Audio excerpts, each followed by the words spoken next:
Regime comunista liberta sob fiança 9 integrantes de igreja cristã em Pequim, considerada a maior e mais influente da China. Contudo, ainda há 9 líderes que seguem presos sob acusação de fraude e uso ilegal de rede de informação. Quem acompanha esse caso de repressão e perseguição religiosa é o correspondente internacional Ivan Kleber. Importante destacar 2 pontos. Primeiro, os advogados de defesa ainda não tiveram acesso completo aos autos do processo. E segundo, em recente decisão judicial, apenas 2 pastores ganharam o direito de ter acesso à Bíblia na cela. Vamos entender um pouco mais desse caso com o nosso querido Lorde Ivan Kleber. Ele já está aqui no telão conosco, vai trazer atualizações para a nossa audiência aqui da tarde. Ivan, seja muito bem-vindo ao JDO segunda edição. Boa tarde. Boa tarde, Geisiane. Uma saudação especial a você, aos colegas de bancada e principalmente a toda a nossa audiência. Olha, é impressionante como algumas das notícias que chegam da China, principalmente na questão do judiciário, lembram do Brasil, né? Como advogados que não conseguem ali todas as informações dos autos. Bom, a gente precisa trazer um contexto para a nossa audiência muito importante. A religião, ela é controlada na China. As igrejas são permitidas, desde que autorizadas pelo regime do Partido Comunista Chinês. Inclusive horários e funcionamento. Se isso sai um pouco do comum, do combinado, digamos assim, isso já pode ser considerado como um ato de subversão por conta das autoridades chinesas. Recentemente, nós tivemos uma ação das autoridades chinesas nessas imagens que nós estamos acompanhando aí, que a nossa direção gentilmente disponibiliza. Isso foi uma intervenção, uma ação da polícia em uma igreja. E essa pessoa corajosa, digo eu aqui, filmou o momento, então, que esses oficiais simplesmente abordaram ali na hora do culto. Se tratava de uma igreja evangélica. E Geisiane, a gente pode ver nas imagens ali a presença de algumas crianças que, obviamente, estavam com a família ali no culto de domingo à tarde. Bom, essas crianças foram levadas para interrogatório das autoridades chinesas.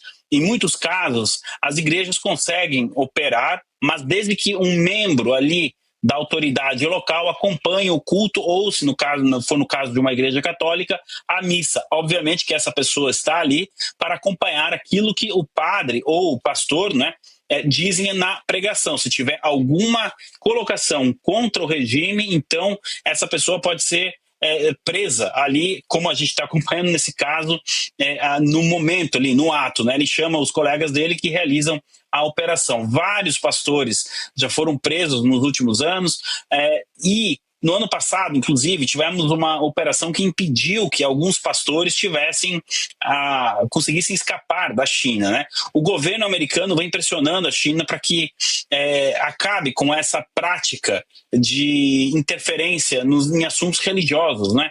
Que os fiéis possam ter ali o seu local de oração, enfim, sem essa presença do Estado e sem o medo de ir preso. Obviamente que um dos principais temores, Geisiane, do regime comunista chinês e da Coreia do Norte também, nesse sentido eles são muito semelhantes, na Nicarágua, enfim, é que justamente um movimento contra-revolucionário possa partir de dentro das igrejas, de dentro do cristianismo, tanto nos cultos quanto nas missas. Esse é o temor, não é?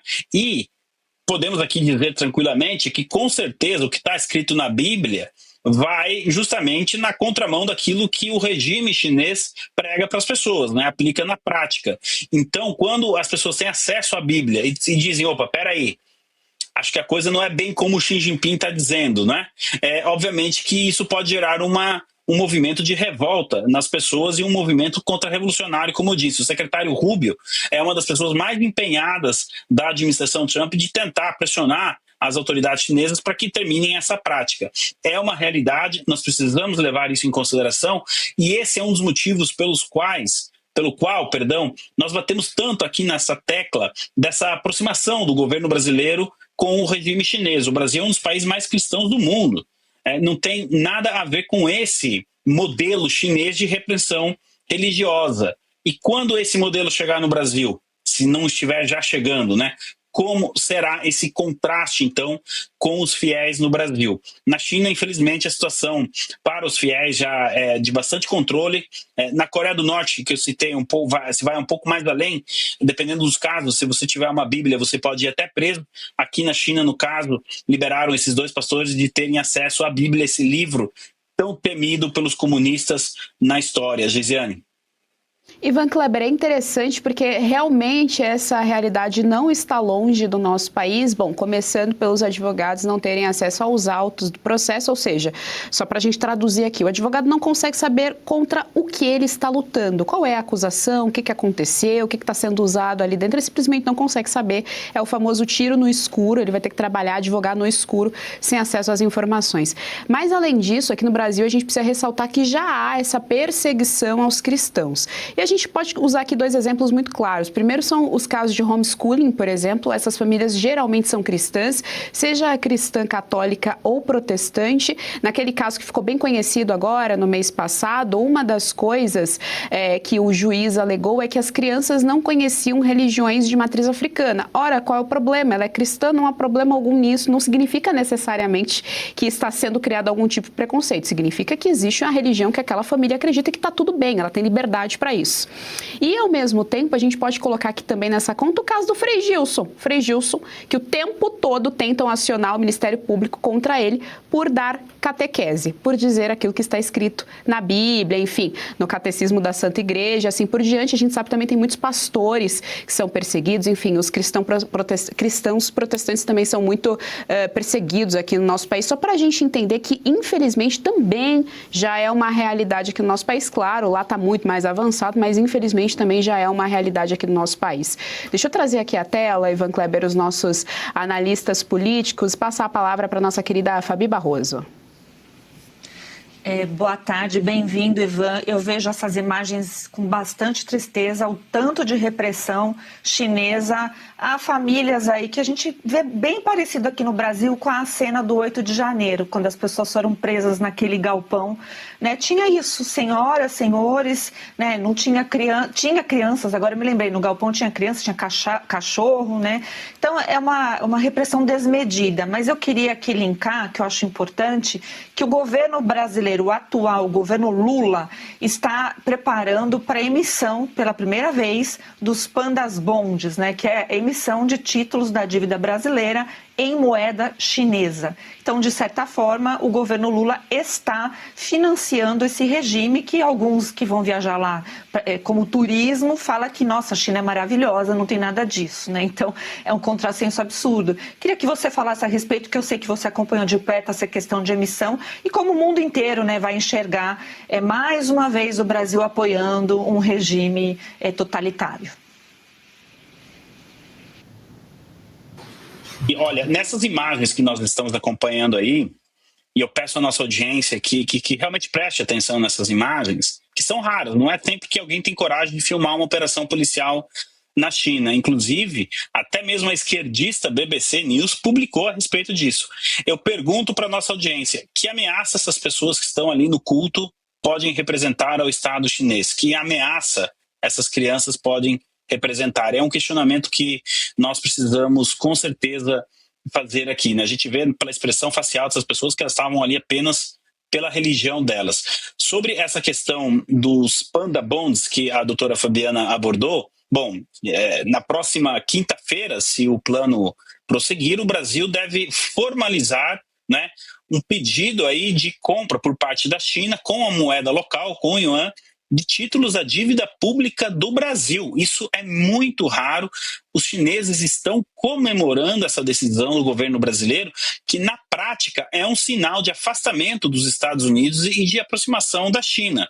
É algo que precisaria pelo menos passar pelo Congresso, enfim, que o ministro da Fazenda pudesse dar explicações à Casa do Povo, que é o Congresso, sobre por que o Brasil neste momento está fazendo essa medida.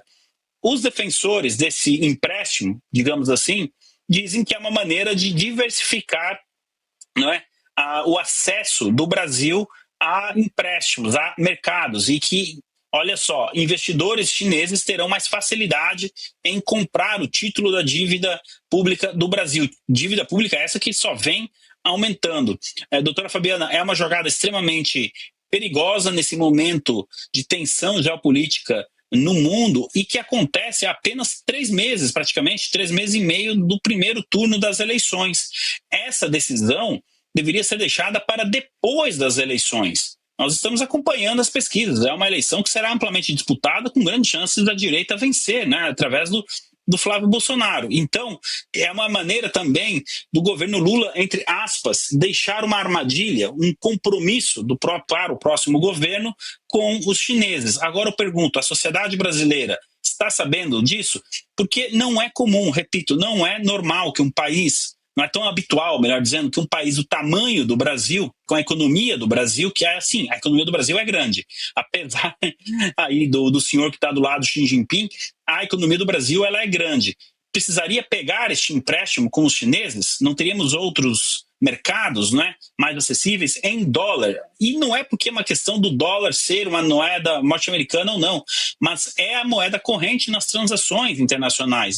Gostem ou não, o dólar ainda é a moeda mais forte. Qualquer comerciante no mundo prefere receber em dólar do que em qualquer outra moeda.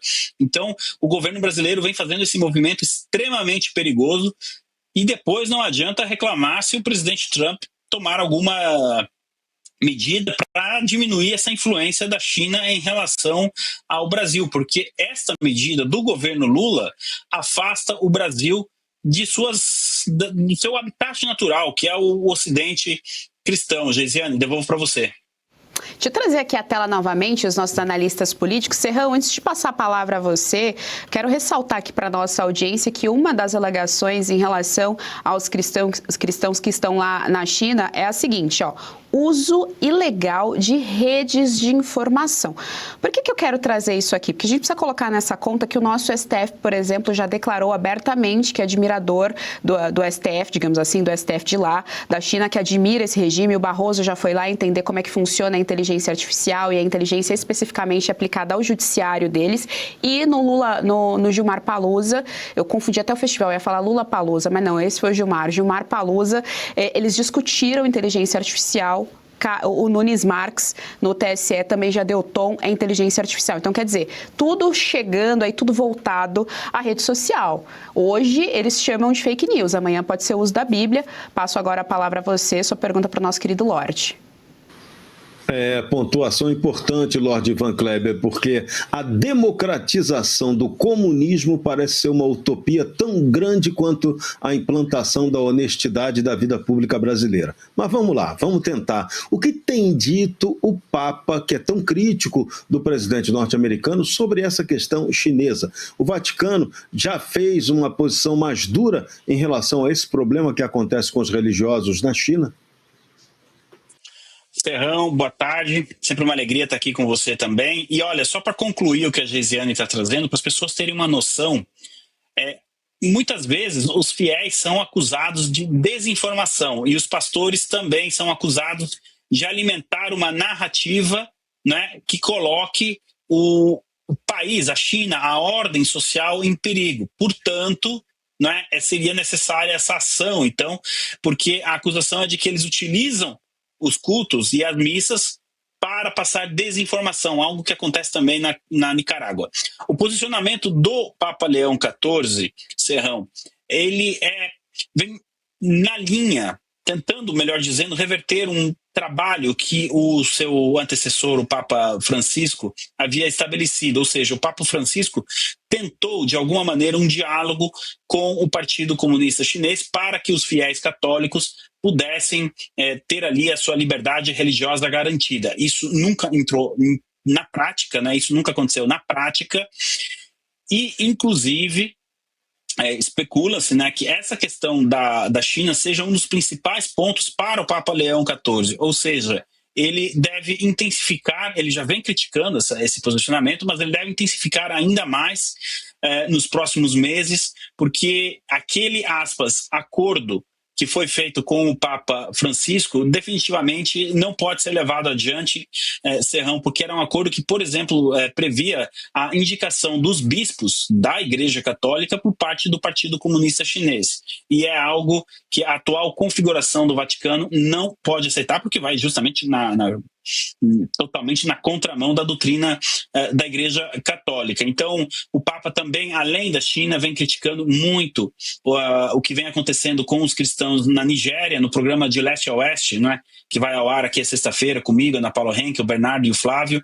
A gente vem falando muito do que está acontecendo na Nigéria, na África, e o Papa Leão XIV dá a impressão de estar acompanhando mais de perto do que o Papa Francisco acompanhava essas questões, repito, não só na África, na China e também no caso da América Central. Geisiane, devolvo para você.